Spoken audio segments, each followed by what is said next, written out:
they Dikembe Mutombo'd that thing right back into the sun and said, we are not doing this revenue sharing thing. We keep telling you that, and for some reason, you don't seem to understand that.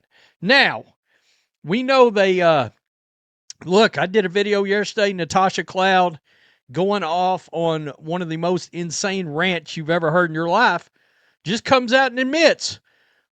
The WNBA just fired back at their own players with one of the most brutal rejections in professional sports negotiation history. We're talking about a counter-proposal that got swatted into outer space before the ink was even dry. And here's what makes this terrifying. The 2026 season starts in 80 days, and these two sides aren't just far apart. They're speaking completely different languages about how business actually works. God, here we go. WNBA National Basketball Players Association submitted a counterproposal to the WNBA on Tuesday that included some concessions. I don't understand why all of this comes out late at night. They try to put this stuff out at night because they're trying to tamper down the blowback, and I'm not kidding you. All the news cycles are over with for the day, yada, yada, yada. That's exactly why they do this, so they won't get dragged as much throughout the day. I kid you not. Submitted a counter proposal to the WNBA on Tuesday. Let's break down what just happened. The WNBA Players Association submitted their revised proposal Tuesday night, asking for 27.5% of gross revenue. That's down from their December demand of 31%, so they think they're compromising. They dropped the salary cap request from $10.5 million to $9.5 million in year one. On paper, that looks like movement. But here's the problem. That word gross changes everything. Gross revenue means money before you pay for anything. Before arena costs, before travel, before staff salaries, before production costs, before marketing. The league looked at this proposal and did the math. $460 million in losses. Not over the life of the deal. Just from implementing this one proposal.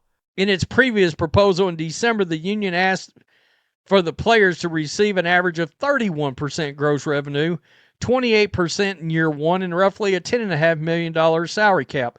The problem in all this is the word gross revenue. On the issue of housing, which has also been a critical point in negotiations, the players proposed that the teams continue to provide housing in the first several years of the new agreement, but that in later years, teams no longer be obligated to provide housing for players, making close to the maximum salary on multi-year deals and receiving full salary protection. Now watch how the league responded. They didn't schedule a meeting to discuss it. They didn't ask for clarification. They released a statement the same night calling the proposal unrealistic and said it would cause hundreds of millions of dollars of losses for our teams. That's not negotiation language. That's a door slamming shut. And notice the timing here. This statement dropped late Tuesday night after the news cycle ended. That's intentional. When you release bad news at 11 p.m., you're trying to minimize the blowback. You're hoping fewer people see it, fewer people react to it, and by morning there's fresh news to distract everyone. Involved in that statement, it wouldn't have been dry.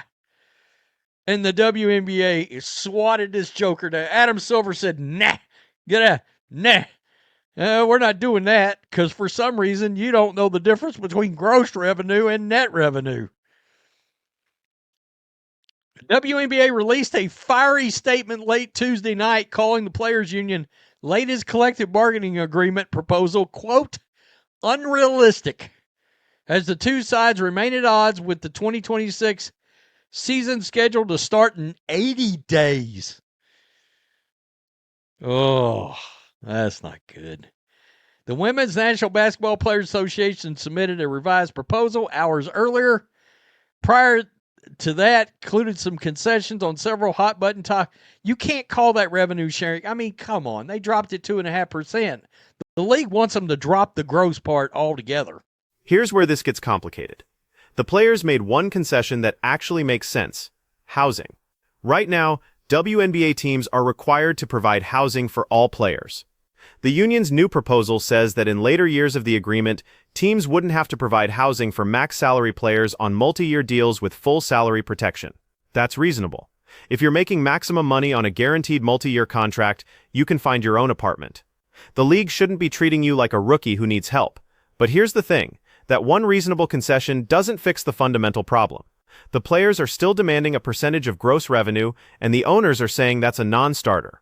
So we've got 16 months of negotiations, and the core issue hasn't moved an inch. According to Natasha Cloud, just write it off. Write it off. No big deal. They don't care if these owners ever make any money off this league. It's so wild to me. We still need to complete 2 drafts and free agency before the start of training camp and are running out of time, a league spokesperson said in a statement. We believe the NBA's proposal would result in a huge win for current players and generations to come. So, now here's what makes this situation dangerous. There's a fracture forming inside the Players Union itself. You've got players like Natasha Cloud on record saying owners should just write off the losses. She literally said teams can write off expenses, so who cares if they lose money? That's her actual argument. But then you've got other players who understand basic economics and are getting nervous. They're watching the calendar, seeing 80 days until the season, and starting to ask whether this hardline stance is worth potentially losing an entire year of their careers. Say that, but it doesn't make it so. That doesn't make it true. I don't know what to tell these players. It's how do you bargain with people that common sense is right out the door? And again, I don't think all these players believe that. I don't. But I think enough believe it. You've got enough Natasha Clouds in the mix to destroy the whole WNBA season. Because she thinks unrivaled's a thing. Okay. Because a Seattle owner can just write off the team because of real estate. Let me just keep this going. Yeah, I'd rather have a write-off than a big fat profit check. I mean, bam, right in your eye. Stab yourself right in the eye, for crying out loud, with a fork. Let's talk about what gross revenue sharing actually means in practice. The NBA players get roughly 50% of basketball-related income, but that's net revenue, not gross. That's after the league pays for operations. It's a profit split, not a revenue split. What the WNBA players are asking for is fundamentally different. They want 27.5% of every dollar that comes in the door, before the league pays for anything. So if the WNBA brings in $100 million in a year, the players want $27.5 million off the top. Then the league has to pay for arenas, travel, production, staff, marketing, everything else out of the remaining $72.5 million. The problem? The WNBA's expenses are way higher than $72.5 million. The league has been subsidized by the NBA for years because the math doesn't work yet. Revenue is growing, but it hasn't caught up to the cost of running a professional basketball league. So when the players demand gross revenue sharing, they're essentially demanding that owners guarantee losses. Wow. So as long as they won't break on this revenue issue, I mean, they'd have to come way down. Way down. And you keep hearing from certain players, they're not going to cave on that issue. And then you got other players saying, it's already a split. There's already a fracture. The one thing I want to know. And here's where ideology crashes into reality. Some players genuinely believe the owners are lying about the finances. They think the books are cooked, that the losses are exaggerated, that this is all a negotiating tactic. Natasha Cloud said it explicitly. Owners can just write it off, so it doesn't matter. But that's not how business works. A tax write-off doesn't make a loss profitable. If you lose $10 million and write it off, you still lost $10 million. You just pay slightly less in taxes on your other income. You're still down millions of dollars. That's the first time now I'll say that and they'll come to a deal at 10:50 p.m. one night in about 3 weeks. If a deal gets done, that's how it'll get done. Tell me what you think, people. So here's where we are. 80 days until the season. Two sides that aren't just far apart on numbers, but fundamentally disagree about how business works. A players' union with internal divisions about strategy, and a league that just publicly called their proposal unrealistic. The question isn't whether they'll reach a deal. The question is whether enough players understand the economics to force their union to move off this gross revenue demand. Because if they don't, we might not see WNBA basketball in 2026. Think about what that means. The WNBA just had its biggest year ever. Caitlin Clark brought unprecedented attention. Ratings were up across the board. Attendance records fell. Expansion teams are paying $50 million just for the right to join the league. And now, at the peak of momentum, the entire season might get canceled because the players and owners can't agree on what revenue sharing actually means. The league's final offer is on the table. It includes significant salary increases, better benefits, improved travel conditions. By historical WNBA standards, it's a massive step forward. But it doesn't include gross revenue sharing, and that's apparently a deal-breaker for the union leadership. Here's what's going to happen. One of three scenarios.